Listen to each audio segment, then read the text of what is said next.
Hey everybody, welcome back. It is the Razzball Fantasy Baseball Podcast. I am Beaton, joined by the one, the only, the fantasy master, Lothario himself, the spectacled wonder, Gray Albright. How's it going, Gray? This is our first, 2026 themed podcast. No, it's not. No, it's not. Oh, no, it's not. Yep, we had our top 20. Well, it's our first one that's news related then for 2026. The first one we've actually put any thought into, and then there's news for Actually on the outline for the show it says do an intro that doesn't make any sense. So we are like jumping right back. It's like basically we're April and we have hit the ground running. We're mid-season form. We're like, more like April, not mid-season. I want to go as far as say it's June. Oh man, hey, how's it going there, Beaton? It's good to see you. I have some news about my between the 2026 draft that we did and today. That's the time. I went to Ohio in November. I went to Cincinnati for a wedding. That's the whole story. That's it. There's nothing more. That's really it. The party. So the wedding party was actually at Great American Ballpark. So I was at the stadium for the wedding or whatever, and then we went for a tour afterwards down through like the clubhouse and the dugout and all that. And I was talking to someone. It's funny actually because like in LA, like no one cares about baseball really. Even though we won the World Series 2 years in a row, no one really cares. Everyone's like Lakers maybe. Mostly like I didn't get that call back. My agent's gonna drop me. That's more or less what goes on in LA. But in Cincinnati, like there's actually like people are really like they're baseball fans, it was really kind of cool because I don't have that experience that often. So anyway, so we're on this tour, and the guy who was showing us around, I was like, yo, like what's going on with Ellie De La Cruz and why didn't he steal that much last year? That's all I can think about. And he's like, he actually, I think he hurt his quad sometime in like May, June. And I was like, that's interesting. And then literally like a week after I get back to LA, and news of Ellie De La Cruz's quad comes out like across the wire. They're like, people were actually talking about it. I was like, oh my God, like I had that info. I could have broke news. I could have broke news. I didn't know. I did not. The first time in Razzball history, we could have, Gray. It could have happened. Oh man, I was like, this is why I could never be a reporter, because it's like someone tells me something and I'm like, oh, cool. That's it. I don't tell anyone. I'm just like, oh, cool, man. Thanks for telling me. I don't know. Why wouldn't I tell that to people? I don't tell anyone anything. Anyway, so I went to Ohio. You've been to Ohio. You've been to my my former stomping grounds, and you've been to Great American Ballpark. Yeah. That's a solid few month recap, Gray, of your activities. Let's go ahead and get into it, Gray. I don't, usually these first podcasts, even though I don't feel like we have that much to cover, still tend to go rather long. So let's just jump into it. We're here to talk about everything that's happened since the end of 2025. That includes winter meetings. Let's start in Baltimore, where the Orioles are out there just filling out the roster, Gray, addressing everything they need to. Pete Alonso signs there, 5 years, 155.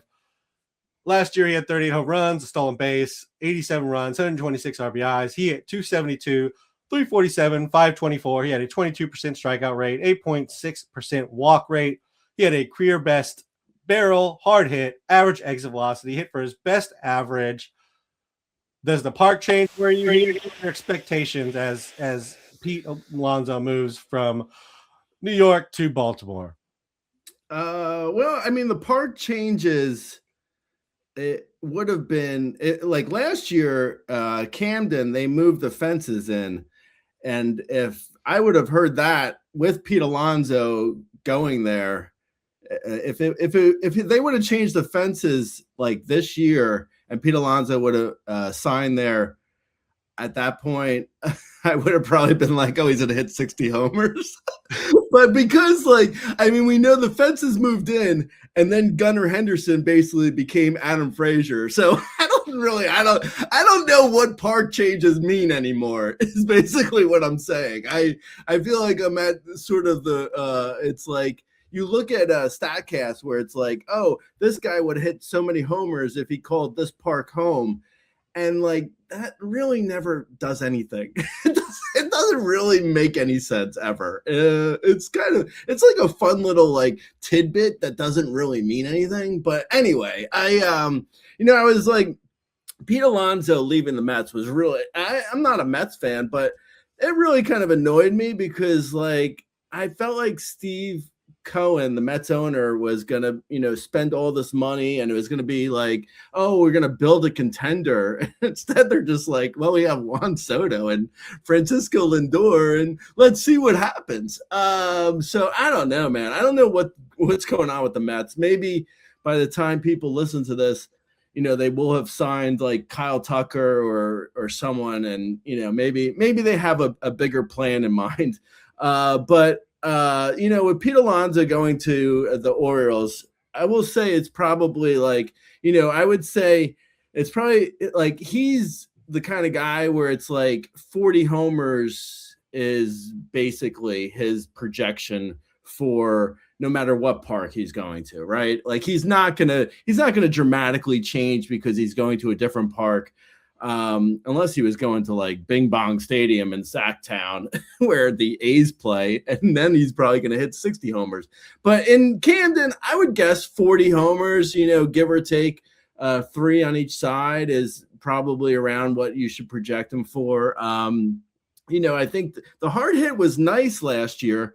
And I do think that could potentially lead to it led to a better average last year. It could potentially hold on that better average, but I wouldn't necessarily expect that. I'd probably expect him to fall down to like, not necessarily where he was like 2 years ago when he hit 217, but if he's going to hit 255, 260, that's still fine for a power hitter, corner man. I'm fine with Pete Alonso. I think he's, totally like, he is what he is, really. I think no matter where he plays, I'm good with him in Baltimore. I'm fine with him as my first baseman. I would, be happy to take a 40 homer, 110 RBI, 255 season from him, which is, around what I projected him for. So yeah, I'm good with it. I don't think you should expect more. I don't think you should, less. I wouldn't expect less either, but I feel like he's as reliable as you're going to get. So yeah, I mean, I like Pete Alonso though, as a early round corner man for sure. Yeah, I like him too. Even with the, not getting 40 or more home runs, he was still a top first baseman. I will say, Gray, he hasn't gotten to 40 home runs since 2023. That's been a couple seasons. And there's a clear change in the fly balls and the launch angles from, the 2023 season where he hit 40 and 46 homers to the last two where he hit 34, 38 respectively. So I will say I don't know that he's necessarily guaranteed 40 home runs, but 35 to 40 is still a good range, and more than happy to have him on your team. We'll get to first base rankings, when we get to positional previews, and that'll be early to mid-January for anybody who's looking forward to that. And of course, you can always go to the Patreon and get those early as Gray releases them. In regards to the ballpark, I will say last year after the ballpark changes, Baltimore did play more middle of the road instead of like bottom 5 in regards to right-handed power. but it's definitely at least a small step back in regards to park for Pete Alonso as well. But he is a large man who hits bombs, so I don't think it's that big of a deal. Yeah, The Orioles also, it was actually kind of interesting. I could be remembering this wrong because I don't have the page open in front of me. But I think the thing I was talking about before with like Statcast and like which park, how many homers would this guy hit, and if he called this park home, that thing, that stat, I guess is a stat. Not really a stat, but it's a stat, I guess. it's a fake stat. Yeah, it's a kind of a fake stat, but I mean, it's kind of interesting though that I believe it said that he would have hit more homers if he called Camden home last year than if he called Citi Field home. I believe that's what it said. It did actually say that. So I don't know if that is, something in regards to the setup of the field. So maybe he hits some to like left center where the Mets left center is ridiculously deep. Yeah. So maybe it was just kind of like him being in that more center area. But if he can get back to pulling home runs, I'm sure that will help as well. Right. Yeah, no, totally. I think, and I feel like why that's kind of like a bit of a silly stat is like, where a guy hits if a guy hits a 390-foot homer, and it just gets out, and then he hits or he hits like a 388-foot homer, 380-foot fly ball out, like, how much difference is it making whether or not he's in, it's nice if it goes out for a homer and it's basically the same long ball, but it's not like, a guy's hitting something like in Baltimore 390 to get it out versus 388 for an out. It's like it's not like a hitter's not controlling the ball that well. I mean, it's like, it's lucky. It's basically lucky or not lucky is, I guess, what I'm saying. Yeah, it is. I mean, that's just kind of the way that it works sometimes. Let's move on. The Orioles also brought in Ryan Helsley for 2 years. Last year, he had 56 innings, 4.50 ERA, 1.54 whip, 25% strikeout, 9.9% walk. Not exactly pristine numbers, but he has already been given the closer role. What do you think about Ryan Helsley, Gray? Well, I think, so my two main thoughts on him is I don't really care if he's getting saves. I'm happy to draft him because Sagnoff and, saves or whatever, saves or saves, who cares really? And the other thing my thought is I feel like he was a bit of a mess. He was a bit of a mess last year. And I'm a little worried that he'll be a mess again because the command was so awful. But the sample size of a closer, it's, for 60 innings ish, give or take a few, that if he leaves a couple extra men on, he'll be fine. And, if he gives up a home run in a bad slot, then the ERA jumps up. So I feel like he's going to be okay.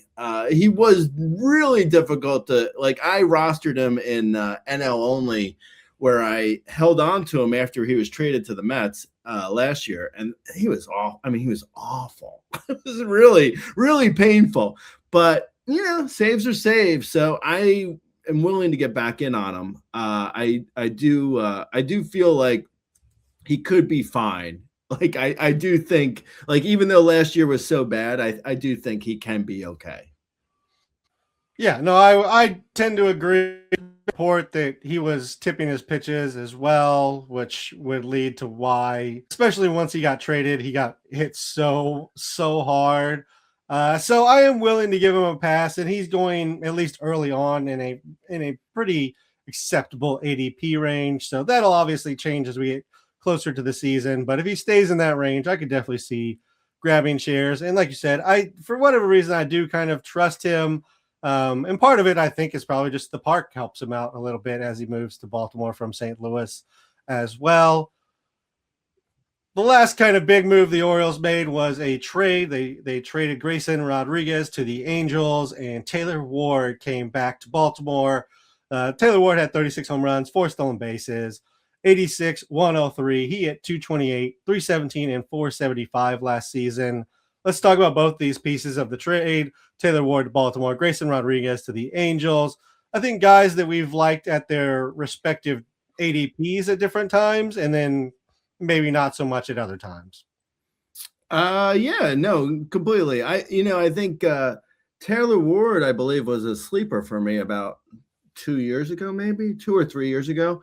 I've liked them for a while. I think the Orioles, in a lot of ways, the Orioles are building a roster a lot like I draft a fantasy team. They're just like, what do we need pitching for, really? Pitching. Look at the Dodgers. They've spent a ton on pitching. They never have them for the postseason. Yeah. It's like, come on. So what? So the Dodgers have nine all-star starters. Cy Youngs among their starters. That doesn't matter. The Orioles are a very funny team. How you're trading one of your big arms for another bat, which that did happen before the Pete Alonso signing, but I mean, they must have had an idea where they were going. I don't think it was a shock. They definitely had an idea. I'm a little bit concerned with the Grayson Rodriguez thing because I do like him in general. I think he had at least really good stuff, and he was one of the top prospects in the game for when he first came up, and he looked amazing early on in his career. I am a little bit concerned because the Angels feel like a team you can put one over on a little bit. So I am a little bit concerned if the Orioles are like, here, how about Grayson Rodriguez? And the Angels are like, well, what we did with Reed Detmers, we're going to do that to the extreme with Grayson Rodriguez. You know what? The Angels have the history of the Angels pitching development is like Jared Weaver 25 years ago, and then no one. That's it. They're like, I don't know. They really can't develop pitching at all. So, I mean, Grayson Rodriguez is developed already, technically.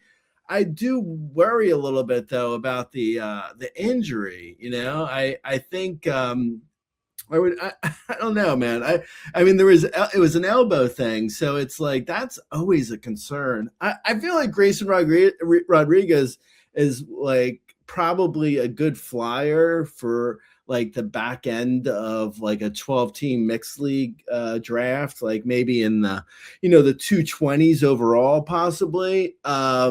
Taylor Ward, though, on the other hand, Taylor Ward, I think, is like, a bottom, like maybe a top 25 outfielder in that range, like top 25 to 30.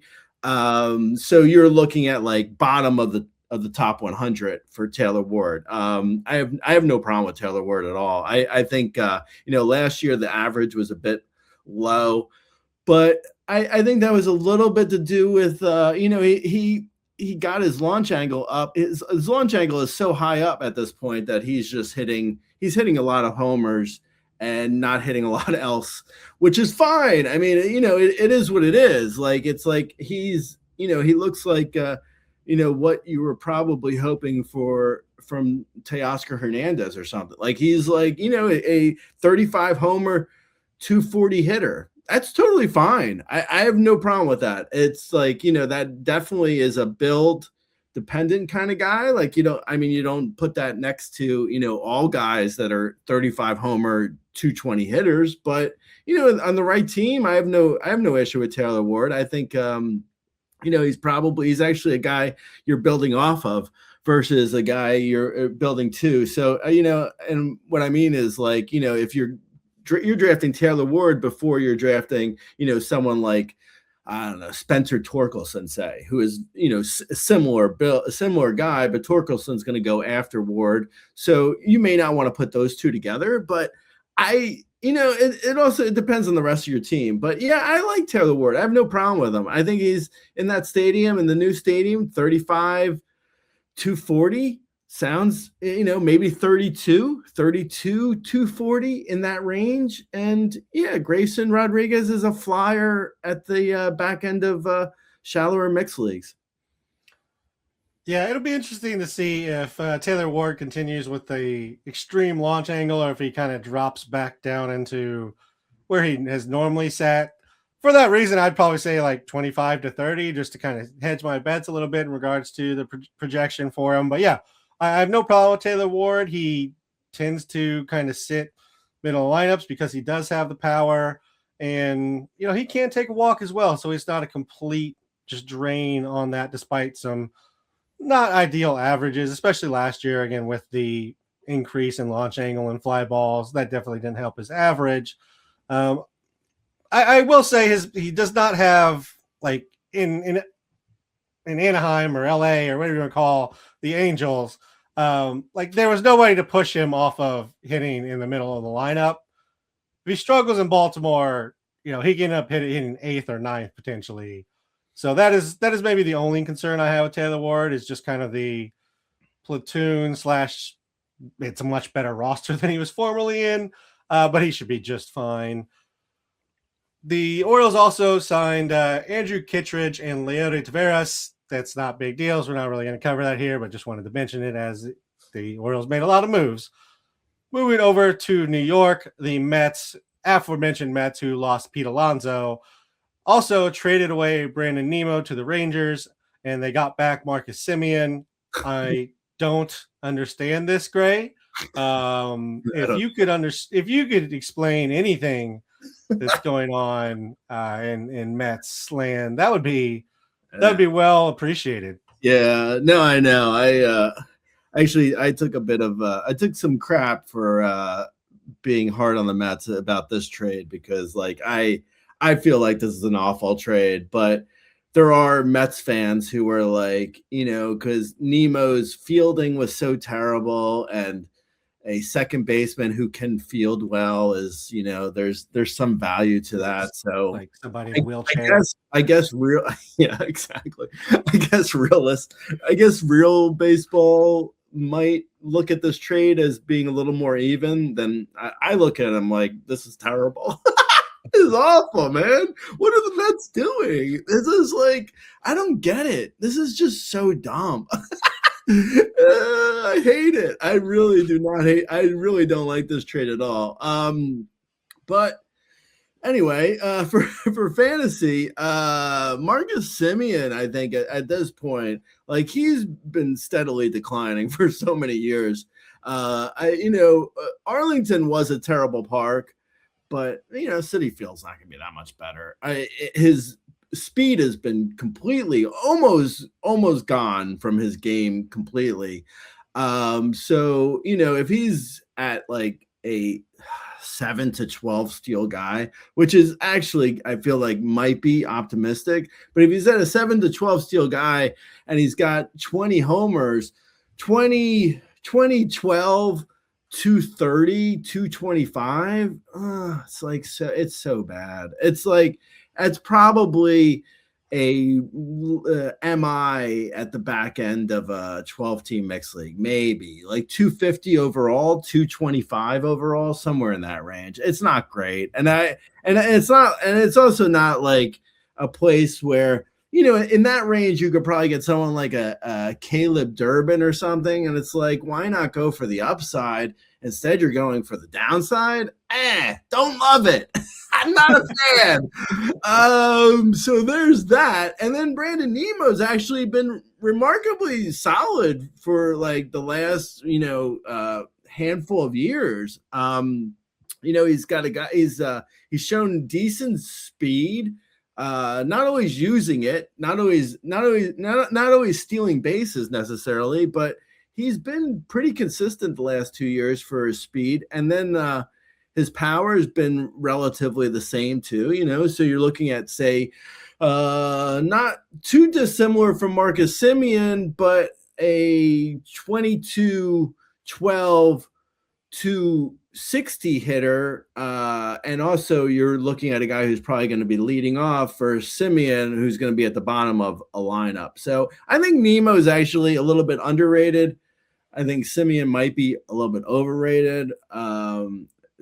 Nimmo is, Nemo's always managed to get like a because of also, whatchamacallit, Nemo's managed to get and he's been in front of good people in the lineup. So he's managed to get good counting stats. That could change a little bit in Texas because the Rangers are really a terrible hitting team. Hopefully, if Seager stays healthy and stays on the Rangers, I mean, there's talk of him getting traded.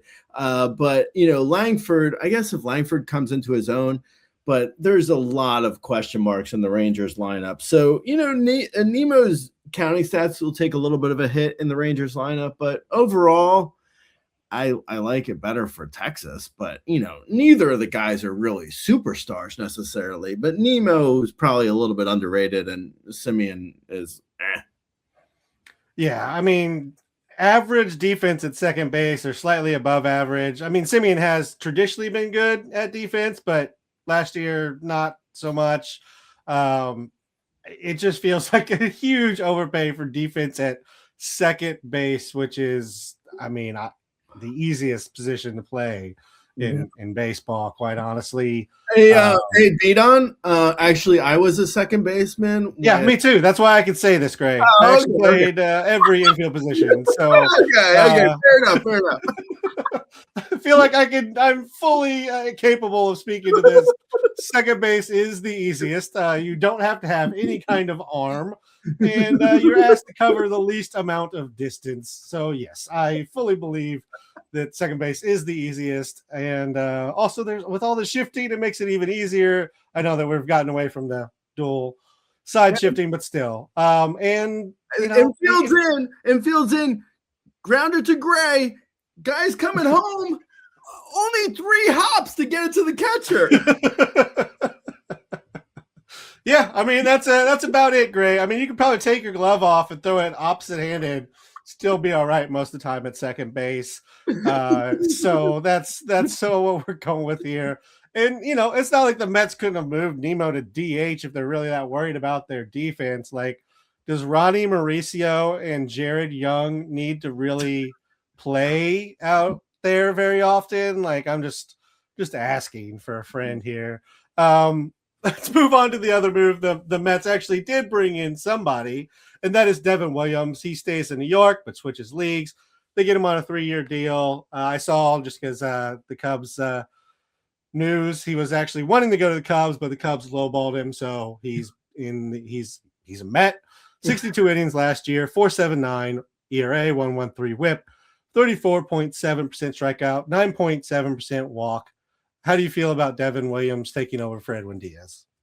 Well, I would have loved if I were a Mets fan, I would have loved to have Edwin Diaz in the 9th and Devin Williams in the 8th. Now I feel like, I mean, you're probably okay with Devin Williams, but I would be a little bit more.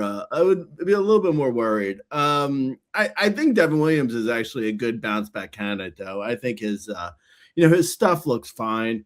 He looks like he was pretty unlucky last year when it comes to ERA. I wouldn't guess. I would guess that Devin Williams is going to be a popular, not sleeper necessarily because everyone knows who he is, but like he might be a popular pick and end up getting moved up in drafts. But I'm not one to draft a top closer, but if he's at the right price, I would totally get Devin. I would be fine with Devin Williams. I think he's as good as anyone if his stuff is, if he's commanding his stuff properly. So yeah, I like him. I think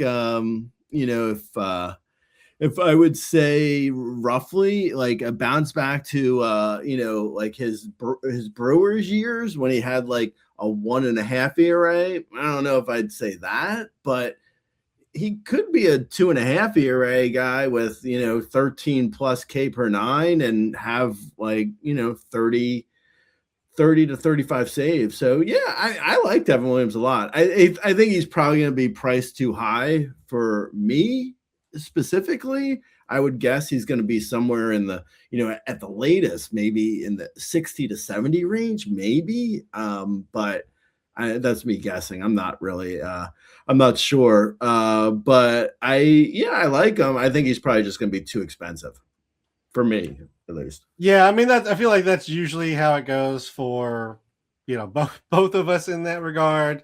And I will say, for what it's worth, he's currently going at 95 overall in ADP. But that's also some of that might be baked in from before he got signed by the Mets. So yeah, I mean that may not be completely accurate.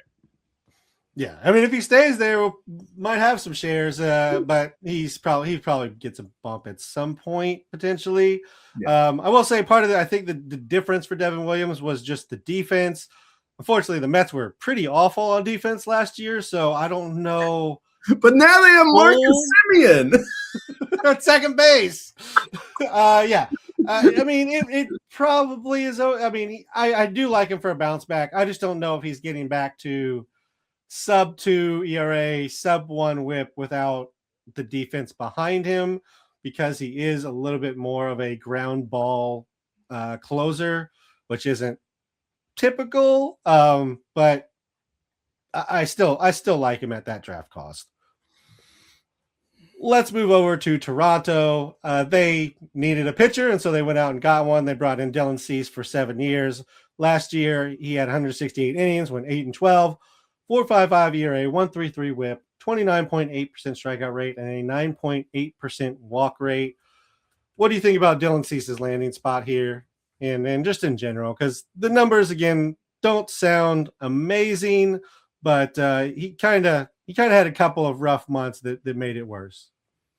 Yeah, no, completely. And it looks like his BABIP was a little bit high and his left on base was a little bit low, and maybe his homers allowed was a little bit high. So there might have been a little bit of unluckiness here for Dylan Cease. I don't think, like, personally, I'm not going to be in on Dylan Cease because I think I feel like his command is just so wonky that, like, it was bad last year, up from the previous year. And I don't really love that. I feel like there's a little bit, for me, like, the command is so important because, with like the pitch clock and, you walk a guy out and that's an automatic double nowadays because of the pitch clock. So it's like, it's difficult. And the division change is it's not ideal. Like the Yankees are going to be tough. Fenway's tough. The Orioles, as we've been talking about, have gotten a lot better. So yeah, I don't love it. I don't love Dylan Cease. I mean, I think he's totally fine for the Jays. Like, for real baseball, you get 175 innings. It's amazing. Like, if you can mark down 175 innings from anyone, it's incredible for real baseball. But for fantasy, I don't really love it. I don't want to pay the price for the Ks. His Ks are good.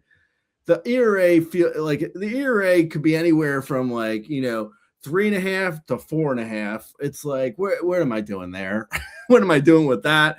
And the command is just so wonky that it's like the whip, like last year, 133, year before was 107. The year before that, it was 1.42. Like, you're all over the map, man. I can't get in on it for fantasy, but yeah, I mean, he seems like, he seems fine for real baseball. I think there's going to be, there could be some ugly games here from him in that division. So yeah, I'm not a fan of the move for fantasy. Yeah, I mean, I don't think I feel one way or the other in regards to the move specifically, for Cease. I don't think it really kills him going from San Diego to Toronto in regards to the park or the team or anything like that. Probably a slightly tougher division, but he also doesn't have to face the Dodgers quite as much. So that probably is kind of a mix there. I don't know. I've always liked Cease. He always brings the strikeouts, and I'm just a person who enjoys chasing the strikeouts. And as you mentioned, was a little unlucky last year. So I expect the numbers to improve a little bit. I don't know. He's going like 75 right now. At that price, I'm probably not in, but at like 10 picks later, I could see having a lot of them. So it just kind of depends, I think, on the room that I'm in, whether he's going ahead of that spot or falling behind a little bit. The Blue Jays also brought in Cody Ponce for pitching help. They signed him for 3 years. He's returning from the KBO. He was in the Japanese league before that, and he was a second-round pick back in 2015 by Milwaukee. Just because it is somebody kind of returning that's a newer commodity here, Gray, are you interested in Cody Ponce at all? Yeah, I mean, kind of actually, because, it obviously depends on the price, but all these guys really depend on the price. Like if Dylan Cease was going at 200 overall, I would be like, yeah, what the hell? so yeah, it's real. Everything is really price dependent. But yeah, Cody Ponce, I mean, it looks like, he was terrible in the majors, and then he continued to be terrible in Asia. He wasn't very good, even in Japan in 2024. But then, it seems like he's unlocked a change. And that has, from the reports, his change looks like it just drops off the table, and he's had real good success with it. So, I mean, he did pitch really well in the KBO. He won the MVP.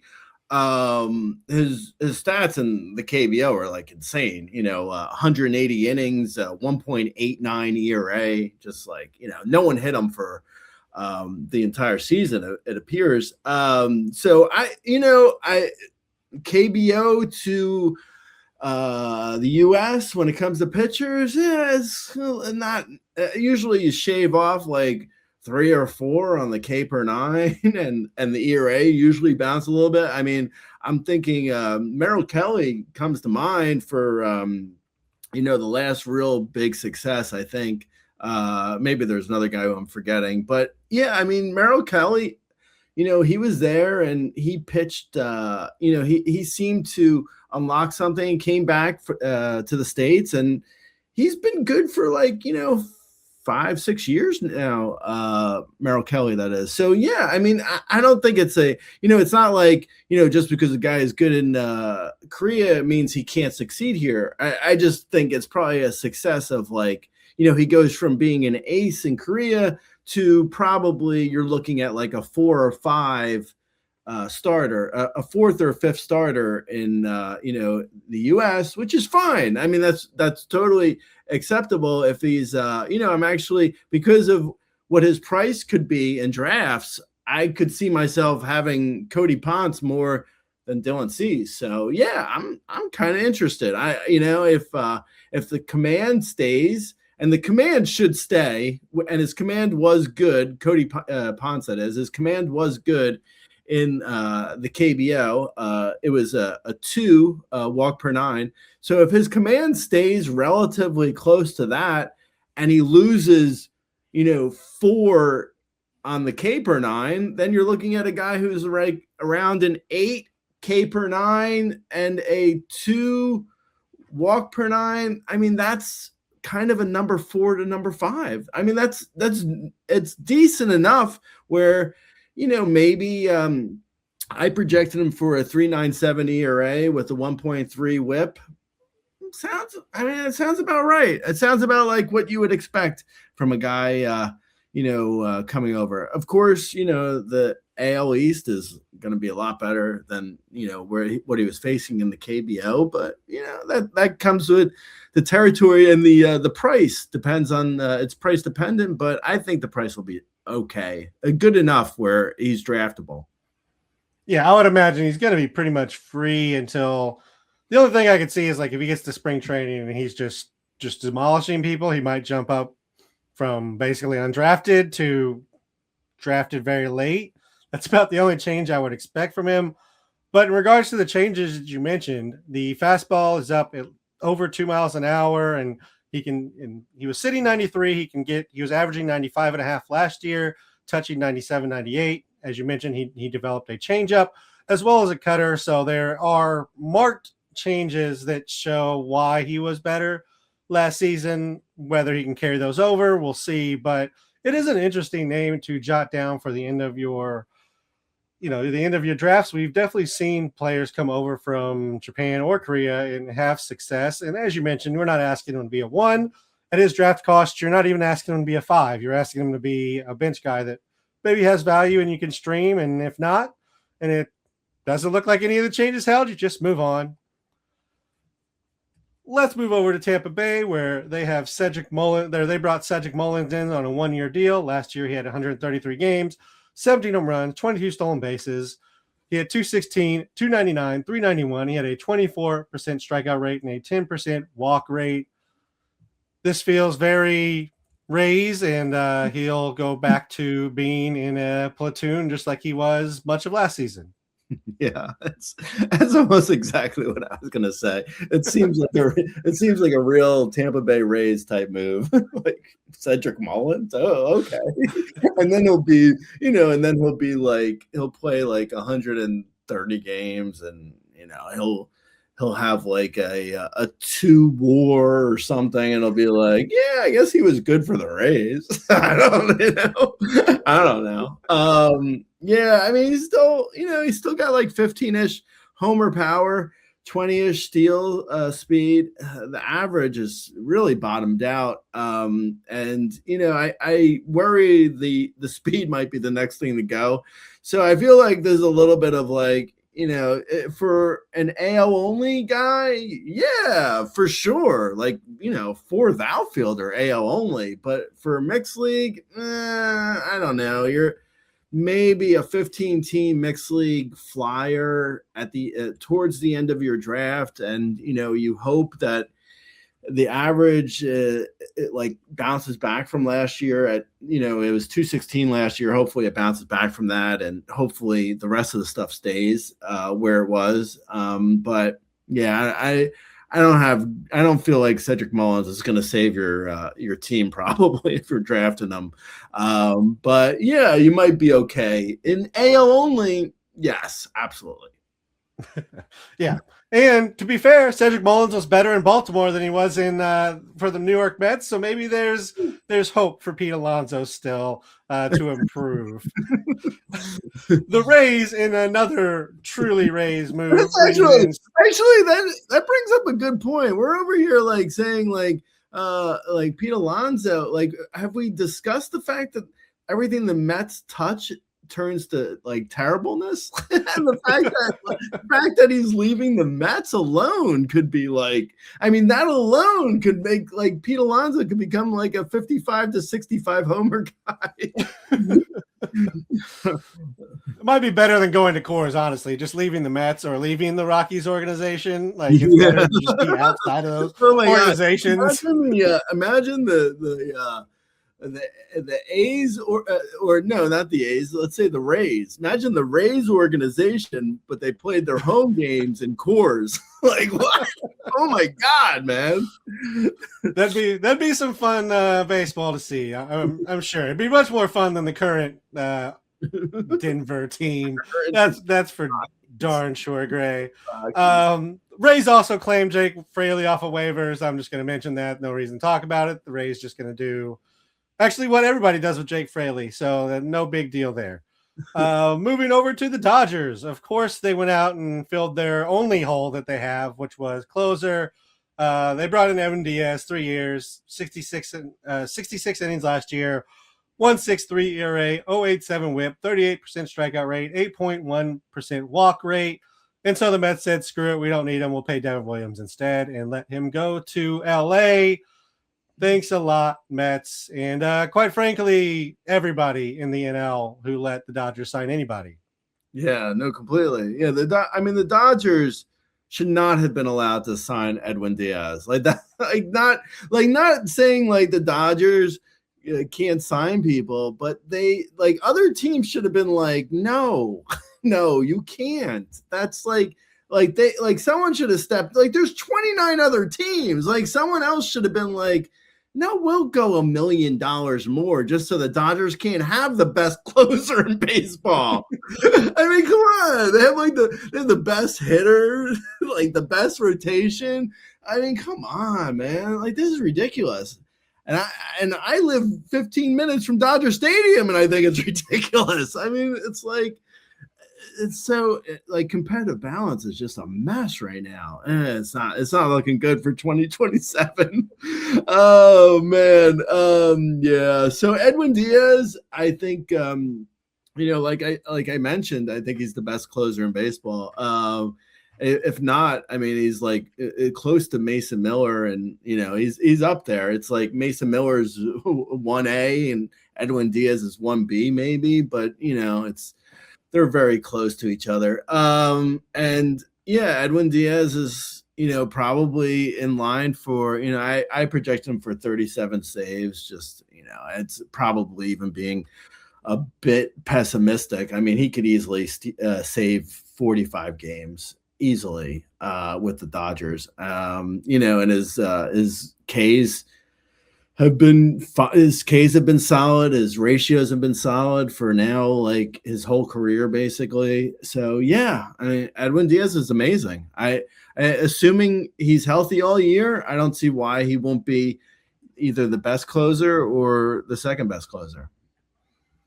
Yeah, I agree with pretty much everything you said. I mean, it seems ridiculous they got him. I guess the one thing in regards to the saves total, it would be that the Dodgers do obviously have more than just regular season aspirations, and they tend to kind of to sit and rotate their bullpen. I don't know if they're going to do that with Edwin Diaz, who is, they paid to come in and close everything.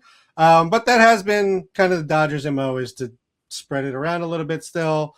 That would be my only thing, but I still think 30 plus saves is pretty much locked in, barring health there with Edwin Diaz. I accept that my Cubs are not signing Kyle Tucker back, but like we couldn't have addressed the bullpen in this in one of these manners here. That could have helped too. So thanks Chicago. Love my baseball team. The Chicago Cubs and a lot of teams, not just basically the Mets. We are becoming the Mets. That's I mean, it's like I could say there's probably about like 25 to 27 teams. So not to pick on the Cubs or the Red Sox, but like the Cubs and the Red Sox were they kind of like they feel very similar, and like both teams are basically printing money for any, like they could print money basically. Like they could be like, oh, here season tickets are now $15,000. Oh, what, you're not gonna pay it? Who cares? Like we'll just get someone else to pay it. Like the Cubs and the Red Sox are such huge organizations, like to make money, and yet they feel like they're lowballing everything. Like it's just like, what are you doing? Why are the Red Sox looking to trade for Sonny Gray rather than like sign Framber Valdez or something? Like, what are you doing? Like, you're the Red Sox. The Cubs too. The Cubs are the same way. It's like the Cubs are like, oh yeah, we weren't able to meet the price for Devin Williams. Like, why? You have so much money. Like, what? Ridiculous. Anyway, I think we should talk about Sonny Gray. Yeah, let's go ahead and move on. Let's talk about the Red Sox. They bring in Sonny Gray through the trade. They send over Richard Fitz and Brandon Clark. Fitz is a fairly solid prospect for them, had minor league and major league experience. But Sonny Gray last year had 180 innings, 14.8 record, 4.28 ERA, 1.23 WHIP, 26.7 strikeout rate, and 5% walk. Sonny Gray in Boston. What are your thoughts here, Gray? I feel like Sonny Gray probably couldn't have found a worse place to be. I mean, I've always liked Sonny Gray. I'm like one of Sonny Gray's biggest defenders, but that's like, because I love K minus walks. I mean, it's my jam. That's all I care about is K's minus walks. I literally don't care about anything else when it comes to pitchers, except for K's minus walks. I mean, it's a little bit of an exaggeration, but it's close to true. It's very close. And Sonny Gray is like, for K's minus walks, I mean, he's like one of the best, but he really gives up. Like his BABIP is just like it's there's a reason why his xFIP is always so much better than his ERA. It's because he gives up some contact, and that ain't gonna be better in Fenway. So I don't know, man. Boston, I will say Boston is a cheap team, but they are usually a smart team.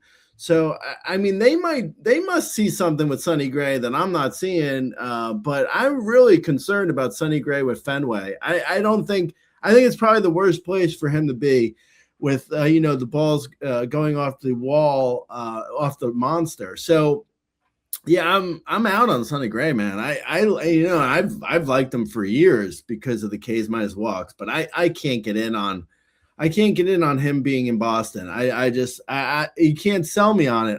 I feel like there's going to be a serious issue there, even though like his stats say he should have been much better last year. I don't see it. I'm worried about him in Boston. So yeah, I'm out on Sonny Gray. Yeah, it's going to depend on draft cost, of course, but I'm probably out on Sonny Gray as well. And it really doesn't even have to do with Boston. It just has to do with his stuff's been declining in the last 2 seasons. The velocity's going down. The spin rates are going down. Everything looks worse than it has. So I'm concerned that he's kind of falling off in addition to the fact that he's going to Boston. So I'm probably out on Sonny Gray as well. I think it's a good move for Boston. They get, a guy who's going to give them innings, and that pitching staff is going to need somebody who can give them just dedicated innings.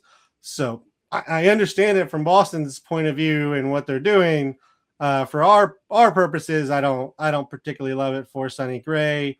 And I'm with you. I don't think I'm necessarily going to be in on him. Probably going to be reaching for or taking some more exciting pitchers in that realm that have more, at least in my mind, perceived upside. But of course, I say that in Sonny Gray, I'll throw 200 innings of 3 ERA ball, and we'll both look terrible. Boston also brings in Johan Oviedo. They did that with a trade from the Pirates. They gave up Johnston Garcia. Oviedo comes in to presumably help the bullpen, but nothing really changes here in regards to the bullpen. So we'll just keep moving. They also traded Vaughn Grissom, former Braves standout that we overdrafted for probably 2 or 3 seasons going back. Traded to the Angels. Boston gets back Isaiah Jackson. This feels just, Boston didn't need him, and the Angels can use literally anybody. Yeah. Well, the Angels also feel like the guy at the table where it's like, if you don't know who the sucker is at the table, it's probably you. Well, it's probably the Angels. The Angels have no idea who the sucker is at the table. That's what we've learned. I will say though, back to the Pirates getting Yosti Nixon Garcia, totally said his name correctly. That could be interesting from, if the Pirates play him, which I would guess they will, because, what else are the Pirates doing? So, yeah, he had real problems with his contact last year, and sort of a little bit through the minors. So there could be a little bit of an average issue, like maybe he hits like 220 potentially. So there might be that, but he does have power and speed. There could be something there, especially. We're talking NL only, obviously, but I think there could be something there for possibly if he gets 400 plus at bats, and he gets into maybe 20 homers, steals maybe 10 bags, might hit 220.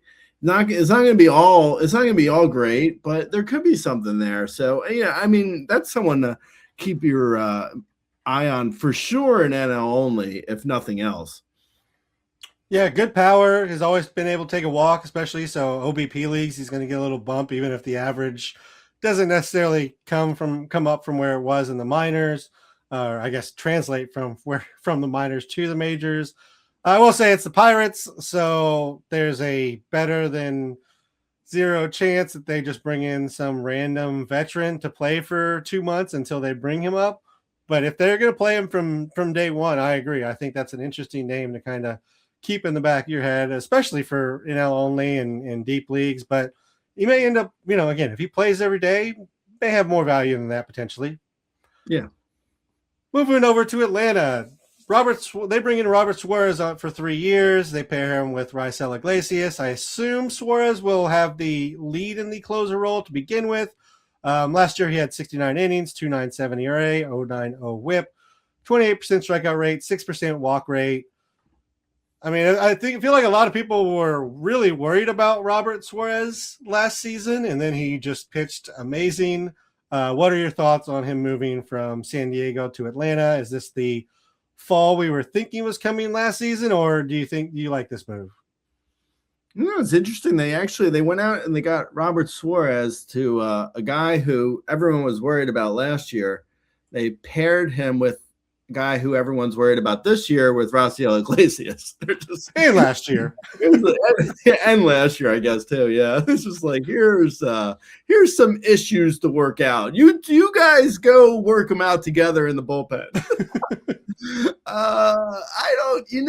This is a tough one because, like, I feel like Raisel Iglesias has been the closer for them. I know he struggled last year a bit, but then he came back and he was fine. I don't know, man. I don't know. Robert Suarez would appear to be the closer if you're just looking at, like, money wise. Like, why would they go out and get him to be the setup man? But I don't know. This is a tough one. I feel like we'll have to wait until the Braves, like, say something for, like, who exactly is the closer. If Walt Weiss, the new Braves manager, Walt Weiss, who waits till 30 seconds before game time to release his lineups, if Walt Weiss makes a decision anytime before March on who the closer will be, that'll be amazing. But I don't know. I don't know who the closer is here, to be totally honest. I mean, we are recording this like minutes after the Suarez signing. So, I would guess it's Suarez, but I also don't understand bringing back Iglesias. Like, I feel like this could be Iglesias until the trade deadline, and then Suarez maybe. I don't know. I don't know, to be honest. Not enough has been said for me to really get a clear picture on it. You think it's going to be Suarez, though, for sure.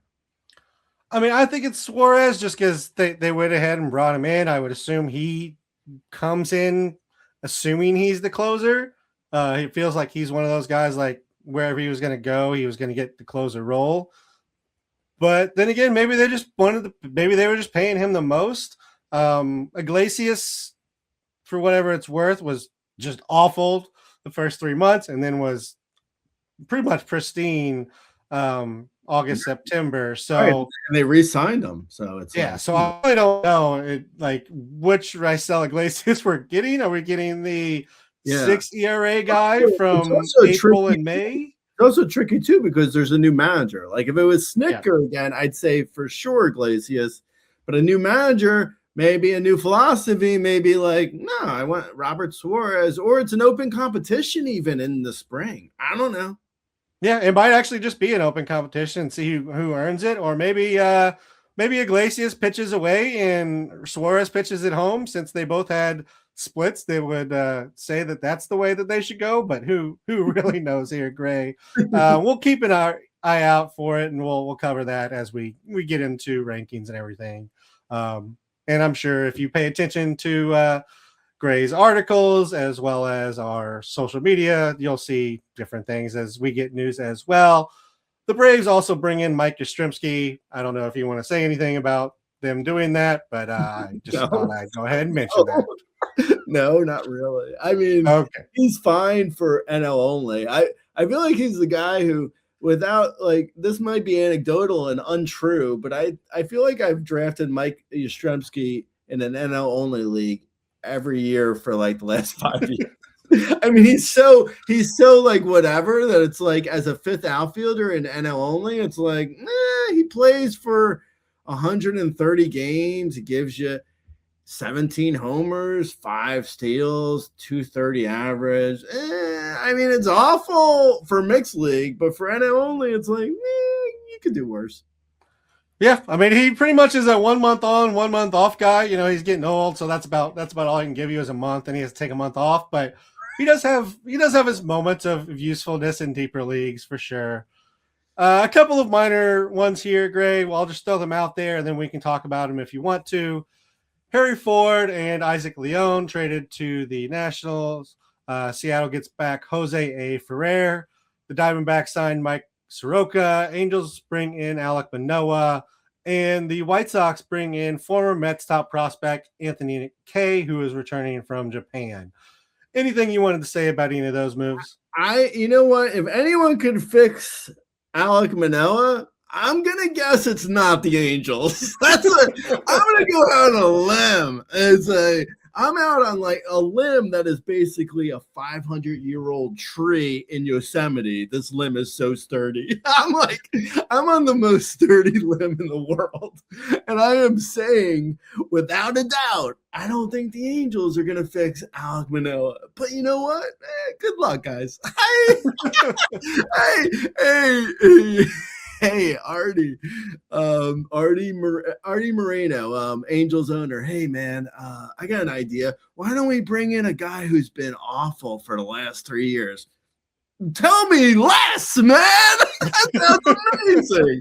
Tell me less. That's incredible. I like how you're thinking. We're going to bring in guys who are bad. Yes, perfect. You know what? That's why we call ourselves the Los Angeles Anaheim Angels, because we bring in terrible players. Yeah, I mean, if we could pick organizations, Angels and Rockies, definitely at the very bottom of the pitching development. And I don't even blame the Rockies pitching development. There's really not anything you do. I mean, I really do, but same time, like it's Coors. So I give them a little bit of a pass for being terrible. The Angels, like they're just a bad organization. It's not park related. It's not money related. They're just a terrible organization. So yeah, Alek Manoah in AAA last year had a 5 walk per 9. A 5. I mean, in AAA where they're like, I'm gonna swing at everything because I want to get out of AAA. That's what we're dealing with here with Alek Manoah. Yeah, I don't know, man. Maybe the Angels see something I don't. No, they don't. They do. They don't. They absolutely don't. Yeah, and for our game, even if Alek Manoah is fixed, like even at his best, which by the way was 1 season. We had 1 season of Alek Manoah being a solid pitcher, and we still think he's going to be a good pitcher. Even at his best, he was a 3.7 ERA. 103 whip was phenomenal. But that was 24 innings, right? He did 24 innings of that. Like, that's the best we've ever seen from him. I guess that's not true. That's since he came back from the surgery. He did obviously have 2 great seasons back in 21 and 22. Yeah, but even that is low strikeout. Even in those seasons when he was legitimately great in 2022, but yeah. Like even then it was like, I mean, you could point to like 82% left on base, a 244 BABIP. I mean, there was a lot of like red flags even in his profile when he was quote unquote good. So yeah, I don't know, man. Yeah, and the strikeouts have never been really special from him since that point. Pretty much 2022 was dropped to 23%, and it's never really gotten back above that. So I really hope Alek Manoah gets healthy and gets back to it. I am not betting anything on any odds you want to give me that it's happening, and it's happening for the Angels. So he's a guy who I feel like I could see drafting him in the AL only league in like the free round, and then putting him on your bench until you actually see a good start. Because I wouldn't start him out of the gate, even if he was starting. Yeah, like even if he were starting, which I mean, if the Angels start him like from the jump in April, like I mean, the Angels are just such a funny team, man. I mean, it's just like, why would you a guy who struggled in AAA? They're like, he's our 5th starter. Oh man, God bless. All right. Yeah, it's not great. Would you rather take a shot on him or Anthony Kay in the White Sox? Oh God, Anthony K for sure, man. I mean, it's Okay. like Anthony K, at least it's like he was good in Japan, right? I mean, like I don't know. I mean, he wasn't amazing. Don't get me wrong. I mean, he still had like he couldn't really strike out anyone in Japan, but at least he had a 1.74 ERA in Japan. Like, I mean, I don't know. Taking Anthony K all day. Yeah, and he was, a former very highly touted prospect as well. People, not that Alek Manoah wasn't. That's probably unfair. But Anthony Kay, the Mets really loved him, and that just that turned out how everything the Mets love did. It turned out poorly, and then it left them. So that's pretty much the Mets mantra now. If you have any questions or you want us to talk about anything specific as we get into positional rankings, you can find us on X. I am at RazBeaton. Gray is, of course, the owner of the @Razball account. You can come to youtube.com/RazballFantasy, leave comments out there. And, of course, you can go to razball.com and leave comments there. Subscribe to us wherever you listen to your podcast or on YouTube. And we'll talk to you when we get back into positional rankings at, again, probably the middle of January. And we are going to plan on doing 1 or 2 per week so that we can try and get that done earlier. We did hear the thoughts from last year, so we're going to try and get those done earlier, and we'll have some spring training talk and everything leading up to the season. Great. I'll see you in about a month, and have a good Christmas. Well, Christmas out there, listeners. Great. You have a good Hanukkah. Thanks. Happy New Year. All right. See you. Thanks.